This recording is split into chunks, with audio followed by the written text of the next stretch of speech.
बिस्मिल्लाहिर्रहमानिर्रहीम अस्सलाम वालेकुम स्टूडेंट्स नन इंशाल्लाह मंगा द क्लास 9 द बायोलॉजी न बबल टॉपिक खबर को हायरार्की ऑफ टेक्सोनॉमी पदे دا چې کومول په دې کې دا دوی نمبر ان یو ار دا یو دا دوی نمبر دا به کې سایلنت دا څه ویل کی هایرارکی اف ټیکسانومی هایرارکی باندې ورسره خبرو کو او دا ټیکسانومی تاسو الریډي پیژنئ ټیکسانومی زموږ سره د بایولوژي او د سی برانچ چې په دې کې مونږه ټوټل چې څومره ارګانیزم دي زموږ په دنیا کې دا موږ په ګروپونو کې تقسیمو او د ګروپونو تقسیمولو نه علاوه موږ د جاندارو له ساينټیفیک نوم د ته موږ ټیکسانومی وایو ها اوس دا هیراکی د هیراکی زموږ سره یو سیستم دی د دې سیستمي چې په دې کې به موږ یو سیسته داغه د حیثیت مطابق مطلب یو ځای ورکوم زه د لږ مثال در کوم لکه پرس که زموږ سره یو سرکاري محکمه هسپتال ورته وي په هسپتال کې زموږ سره ګوري مختلف کسان دي په هیلث ډپارټمنټ کې ټیک ده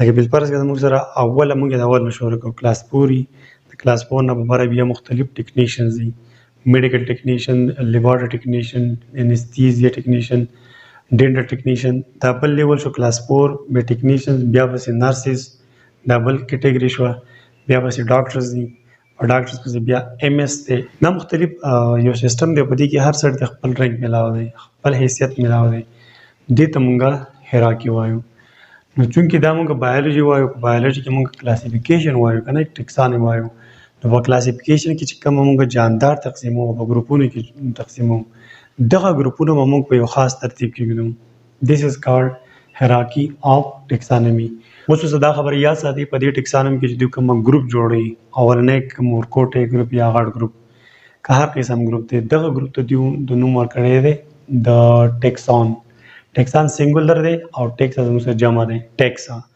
مطلب کوم ډیر ګروپونه شي دي د ټوټل ته موږ ټیکسا وایو یو ته موږ ټیکسون وایو د ټیکسا یا ټیکسون ته موږ لیول هم ویل شو لیول او د یو تر رینک هم ویل شي او تاسو ویل لکه پرس کا په دې میډیکل یا په هیلث ډپارټمنټ کې چې کوم کسان دغه ځان رینک ته ځان لیول له سو کلاس پوري سو ټیکنیشن دي سو نرسز دي سو ډاکټرز دي سو ال ایچ ویز دي او سو مطلب ایم ایس دي سو ډي ایچ او دي سو ډي جی هیلث نو دغه شان و زموږ سره د جاندار دي جاندار چې کوم ګروپونه دي ټیک کم ګروپ جوړي کم مختلف رنګ جوړي دا په خاص ترتیب کې دوه this is called hierarchy د hierarchy د ډیفینیشن ته وګورئ د ټیکسانومیک کیټګری مطلب هغه لیول یا رنګ موږ جوړ کړل کنه ټیکسانومیک کیټګری څه مطلب چې کوم موږ په ټیکسانوم کې کم ګروپ جوړ کړل کم کیټګری جوړ کړل ټیک ده او ارګانیزم د چا د جاندارو from species the species نواله to kingdom is called hierarchy اوس د یا ساتي کوم جاندار چې دیو تقسیم کړی دي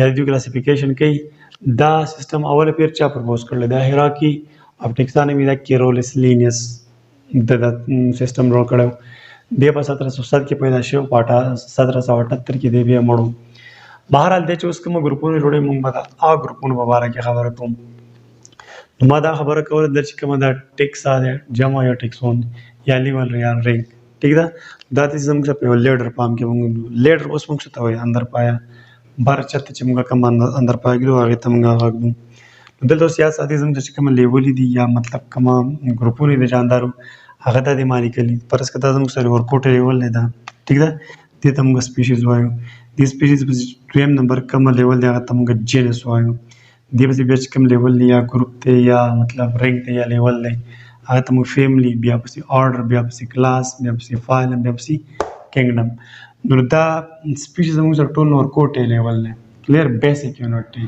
بنیادی لیول په کې زموږ سره سپیشیز دی او اخرنه ټول نور لیول په کې زموږ سره کینګډم دی نو دې سپیشیز نواله بیا جینس بیا فیملی بیا آرډر بیا کلاس بیا فایل بیا کینګډم دې ته موږ وایو هیرارکی اف ټیکسانومی ټیکسانومی کې مطلب موږ جاندار تقسیم کړل دي هغه چې کوم ګروپونه راغلي هغه ګروپونه په ترتیب باندې لکه ګروپونه موږ سپیشیز ګروپ جوړ کړل سپیشیز نه بعد د سپیشیز نه بعد بیا موږ جینس ګروپ جوړ کړل بیا په فیملی بیا آرډر بیا کلاس بیا فایل بیا کینګډم this is called hierarchy of taxonomy خجنا اوس خو موږ د hierarchy of taxonomy په مطلب باندې پوه شو مطلب دا دی چې د کلاسیفیکیشن یا په ټیکسانومی کې چې کوم کلاسیفیکیشن شوی دی په دې کې چې کوم د جاندارو ګروپونه جوړیږي هغه کې مطلب سغړ ګروپونه سواړو ګروپونه د بیسیک ګروپ نه یا د بیسیک یونټ نه په کلاسیفیکیشن کې غټ ګروپ طرف ته this is called hierarchy of taxonomy اوس په دې کې به موږ د هر ګروپ یا د هر ټیکس یا د هر لیول یا د هر رنګ په باره کې په ډیټیل خبره کوو. په دې کې زموږ چې کوم بنیادی لیول یا بنیادی رنګ دی یا بنیادی ټیکس هم دی د دې نوم دی سپیشیز. او سپیشیز موږ څه ته وایو؟ په سپیشیز ځان پوهېږئ.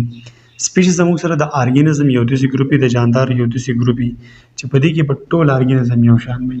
کلیر ده؟ ټول جاندار به یو شان وي.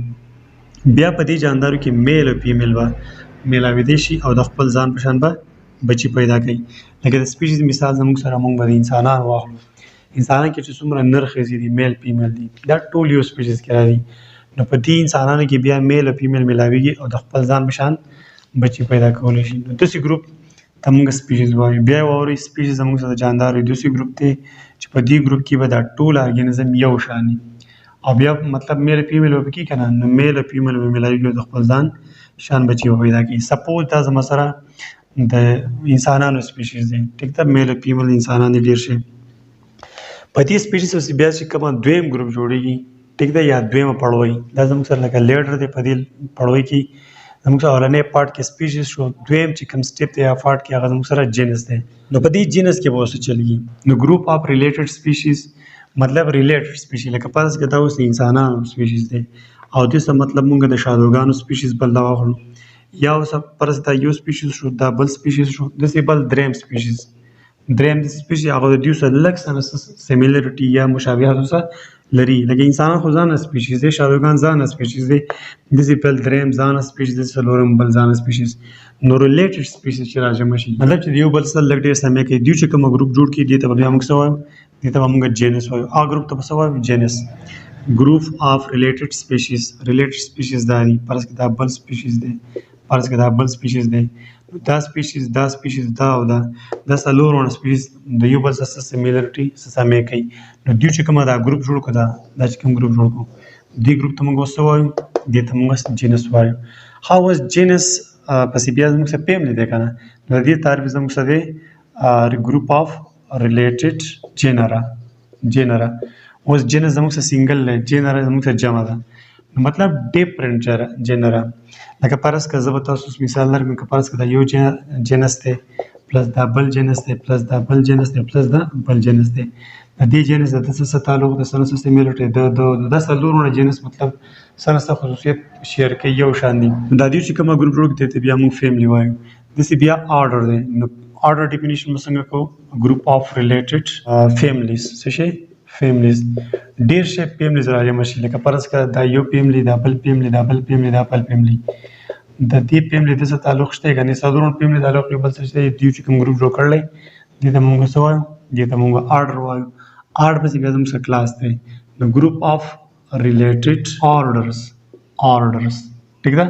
لکه فرض کړه زموږ سره دا آرډر دی که نه، لکه فرض کړه دا یو آرډر پلس بل آرډر پلس بل آرډر پلس بل آرډر، د څلور لکه یو آرډر د څلورونه آرډر دی، بل څه خصوصیت شیر کوي، یو شان لري که نه.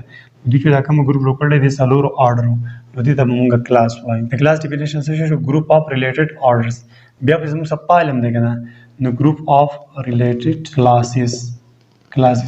مطلب موږ همیشه جمع دا استعمالوو، سپیشیز، جنرا، فیملیز، آرډرز او کلاسز.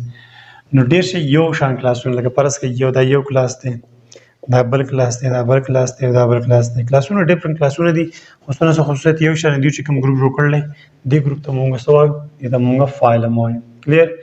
بیا په فایلم پسې زموږ سره کینګډم دی، نو ګروپ آف ریلیټډ فایلمز. مطلب موږ اوس فایلمز جمع لیکو، ځکه ډېر شی مختلف فایلمز به راجمع شي او فایلمز به خامخا څه خصوصیت شیر کوي، مطلب یو شان خصوصیت به لري که نه. زه به تاسو دلته اوس ویم، لکه فرض کړه یو فایلم، بل فایلم، بل فایلم، بل فایلم، بل فایلم، د دې سره څه خصوصیت شریک دي که نه. دوی چې کوم ګروپ جوړوي دې ګروپ ته موږ څه وایو؟ کینګډم. او کینګډم زموږ سره ټول نه غټ یونټ دی په کلاسیفیکیشن کې. د ټول نه ورکوټ یونټ زموږ څه څوک دی؟ سپیشیز. یو شان ارګینزم چې کوم یي میل فیمیل، هغه چې کوم ګروپ دی هغه ته موږ سپیشیز وایو. کلیر؟ بیا یو سپیشیز دی، فرض دا یو سپیشیز دی، دا بل سپیشیز دی او دا بل سپیشیز دی. کلیر؟ دا ځانه سپیشیز دی، دا ځانه سپیشیز دی، دا ځانه. دوی چې کوم ګروپ جوړ کړو دې ګروپ ته موږ څه وایو؟ جینس به ورته وایو. ښه، جینس تعریف هم وشو. د ریلیټډ سپیشیز the group of related species is called genus. بیا په genus په زموږ څه family دی کنه. family څه شی دی؟ the group of related genera. که پرس کې دا یو جنرا ده، دا بل جنرا ده او دا بل جنرا ده. دې درې وړ مختلف جنرا ګروپ جوړ کړل، خو د دې سره خصوصیت یو شان دي. دوی چې کوم څه شی جوړ کړل هغه ته موږ family وایو. بیا په order دی. نو د order زموږ سره definition څه دی؟ the group of related families. لکه دا یو family دا بل family دا بل family دی. دوی ګروپ جوړ کړل، سره خصوصیت یې جوړ کړل، دې ګروپ ته موږ family وایو. بیا په دې کلاس ای، بیا په دې پالم دی، بیا په دې کینګډم دی. دې ته موږ اوس hierarchy of taxonomy وایو. ټیکسانومي کې مطلب ما تاسو چې جاندار په ګروپونو کې تقسیم نمونه ول ساينس کې دغه جاندار له د خپل حیثیت مطابق ځای ورکول، یو خاص لیول ورکول، یو خاص رنګ ورکول، دغه ته موږ hierarchy of taxonomy وایو. نو دلته وګورئ زموږ سره ست لیولې دي لکه species, genus, family, order, class, phylum, kingdom. دې کې هر جاندار د خپل حیثیت مطابق لیول ملاو دی. او species زموږ سره یو لیول دی، یو رنګ دی، یو ګروپ دی کنه، دا زموږ په اوله کې دی، دا بیسیک دی، بنیاد دی. نو دې د لیول ملاو دی. په دویم سي بیا genus دی، بیا family او order په دې طریقه باندې. دا شو زموږ سره نننې ټاپک hierarchy of taxonomy مبارکي. زه امید کوم تاسو په دې ټاپک پوه شئ. بیا به خیر په بل ټاپک کې ملاقات کیږي. تھینک یو. الله حافظ.